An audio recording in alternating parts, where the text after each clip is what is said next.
अस्सलाम वालेकुम, मैं हूं फैसल तारिक। पार्लियामेंट ऑफ पाकिस्तान के सामने जी मौजूद हूं। खबरें बहुत बड़ी आ रही हैं। जोड़ तोड़ मौलाना फजल रहमान पर भी हाथ डाल दिया गया है, या सादा लफ्जों में आप ये कहें कि मौलाना फजल रहमान के गिरेबान को भी पकड़ लिया गया है। 26वीं तरमीम के वक्त तो मौलाना फजल रहमान के घर दौड़े लगी हुई थी और मौलाना की मिन्नतें हो रही थी।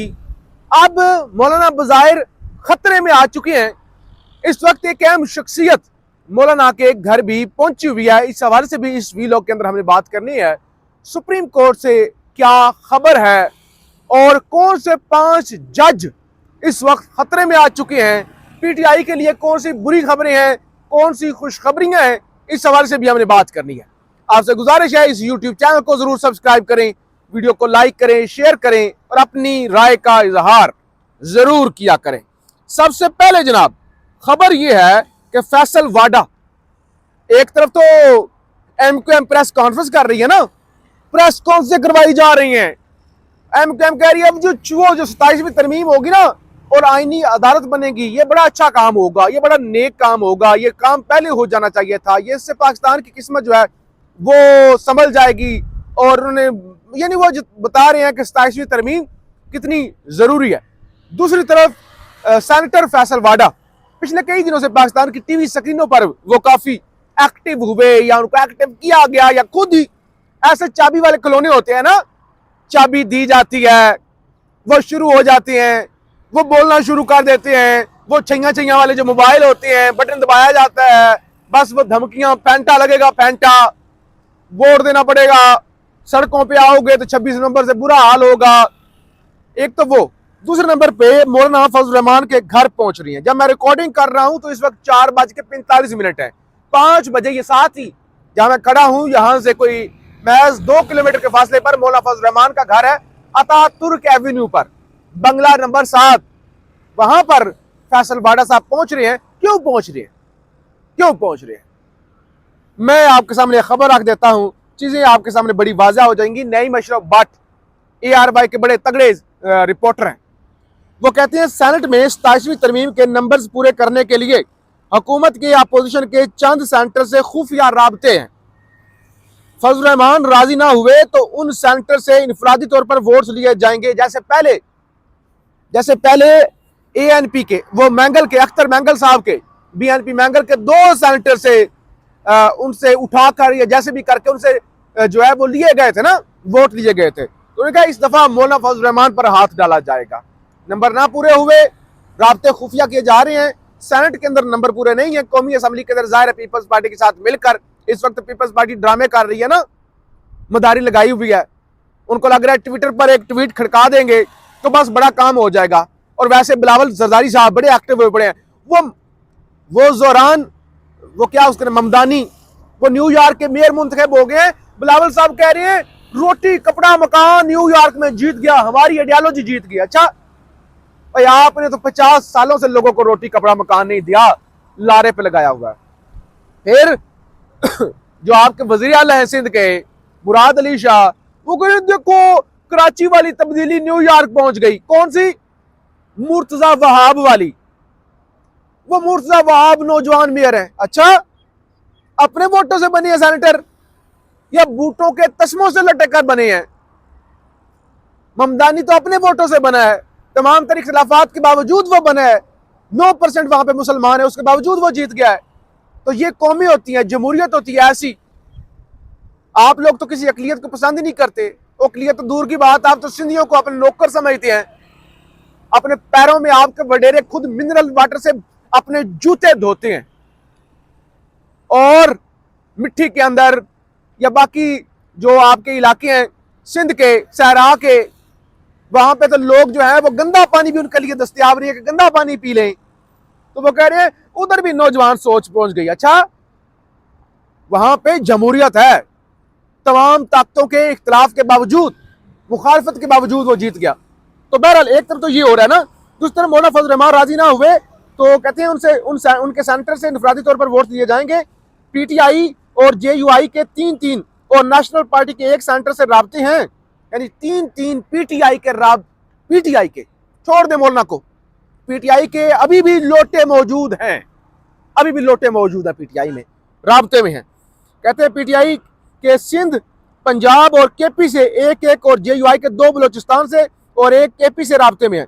हुकूमत के 7 वोट्स हैं, 64 दरकार हैं। तो ये वाला काम जनाब, मंडियों वाला मैंने कहा था ना, मंडियां लगेंगी।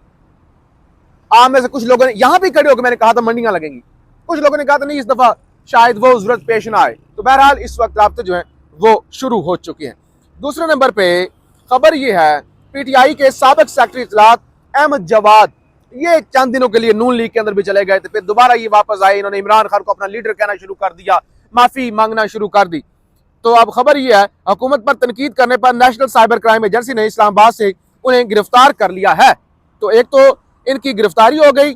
दूसरे नंबर पे खबर यह, तहरीक इंसाफ के साबिक रुकने पंजाब असम्बली जुनेद अफजल साई, ये अली अफजल साई जो साबिक एमएनए उनके भाई हैं, उनको 3 साल सजा हुई थी, 3 साल सजा हुई थी ये 9 मई के केस में। तो आज इन्होंने एटीसी की अदालत के सामने सरेंडर कर दिया है, यानी इनको अब गिरफ्तार कर लिया, ज़ाहिर जेल भेजा जाएगा उसके लिए, उसके बाद ये अपनी जमानत के लिए अप्लाई करेंगे। सेनेटर अली जफर आज बोले हैं सेनेट के अंदर, और उनकी जानिब से 27वीं तरमीम पर तनकीद की गई है कि आइन के साथ जो है वो कहते हैं छेड़छाड़ की जा रही है। और उन्होंने कहा कि मतलब इस तरह से ट्वीट करके पीपल्स पार्टी अपनी जिम्मेदारी से बरी जुमा नहीं हो सकती। एक तरफ ये क्रेडिट लेते थे कि हम 18वीं तरमीम हमने की, 18वीं तरमीम का हम दिफा करेंगे, अब वो समझ रहे हैं कि एक ट्वीट कर देंगे उनकी जिम्मेदारियां मुकम्मल हो जाएंगी। बजाय लग ये रहा है पीपल्स पार्टी का इस वक्त मसला नहीं है हुकूमत या एस्टैब्लिशमेंट को, बाकी जमातों को राजी करने की कोशिश हो रही है। इस्लामाबाद की मुकामी अदालत ने जी आजम सवाती को मुतनाज़ा ट्वीट्स के 2 केसेस में बरी कर दिया है। तो ये बज़ाहिर आज पीटीआई के लिए, जिसे आप कह सकते हैं कि ये जो फैसला आया है वो एक अच्छी खबर है। अच्छा जी, वो फवाद चौधरी साहब एक्टिव हुए पड़े हैं, आज सुबह भी उन्होंने दावा कर दिया जी हम रिहाई के बड़ा वो करीब पहुंच गए हैं, खान की रिहाई के, हमारे बड़े वो 15 दिनों के अंदर रिजल्ट आएगा। तो इस पर आज सलमान अकरम राजा साहब का रद्द-ए-अमल आया है। सलमान राजा कहते हैं ऐसी कोई भी कोशिश जिससे इमरान खान की रिहाई मुमकिन हो, इसमें रुकावट नहीं बनेंगे, मगर वो कोशिश असूलों पर होनी चाहिए, कंप्रोमाइज्ड नहीं। वो कहते हैं लेट कर नहीं, पाँव पढ़कर इस तरह की कोशिश हम नहीं करनी खान की रिहाई की, वो असूलों पर जो भी है वो कोशिश होनी चाहिए। अच्छा जी, 9 मई केस के अंदर पीटीआई के साबिक एमएनए अब्दुल लतीफ चतराली की सजा के खिलाफ अपील पर फरीकैन को नोटिस जारी हो गए हैं और जवाब तलब कर लिया गया। जस्टिस आजम खान और जस्टिस मोहम्मद आसफ पर मुश्तमिल डिवीजन बेंच ने इस केस की समाअत की है। कल आपको सुप्रीम कोर्ट से रिपोर्ट किया था ना कि सुप्रीम कोर्ट के अंदर वो धमाका हुआ है, एसी गैस रिफिलिंग करते हुए 12 लोग जख्मी हुए हैं। एक जो टेक्नीशियन आपको बताया था वो शदीद झुलस गए थे और सीसीटीवी फुटेज भी उसके सामने आ गई थी, बड़ी वो अलमनाक थी।